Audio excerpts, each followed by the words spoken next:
মায়া এখন থেকে আর কেউ বলতে পারবে না চুপিয়া ব্যাক কল।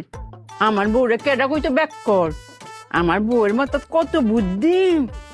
আমার প্রেশার কমে গেছে, আমার লাগে ডিম লয়ে আই পড়ছে। মজা। অনেক মজা মজা। ডিমের তেলটাও মজা হয়েছে গো, বাক্কা মজা। ও বউ, আমরা ঘরে তো তেল আছি না, তেলের যোগানটা তুমি করতে পাইছো গো মায়া? বুদ্ধি কাটিয়েছি মায়া। এর আবার বুদ্ধি কাটাইছো? কি বুদ্ধি? আমার মায়ার প্রেশার নেমে গেছে, এটার দাঁড় করানোর দায়িত্ব তো আমার। ভাবলাম মায়াকে একটা ডিম ভেজে খাওয়াই। চোরার কাছে গেছি ডিম ভাজতে, গিয়ে দেখি তেল নেই। এখন তেল ছাড়া আমি কি করে ডিম ভাজ করবো মায়া? পরে অনেক বুদ্ধি কাটাচ্ছিলাম, বুদ্ধি কাটাতে কাটাতে আমার চোখের সামনে দিয়ে সই করে একটা তেলা চলে গেল। তখন আমার বুদ্ধিটা খুলে গেল মায়া, যে এর নাম তেল চোরা কেন, নিশ্চয়ই সে তেল চুরি করে।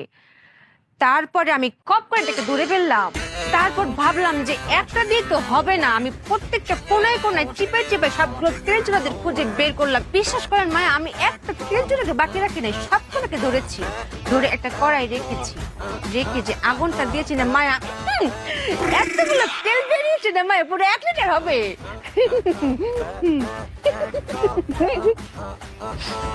তুই কি তেল চুরা তেল দিই ডিমটা বাদ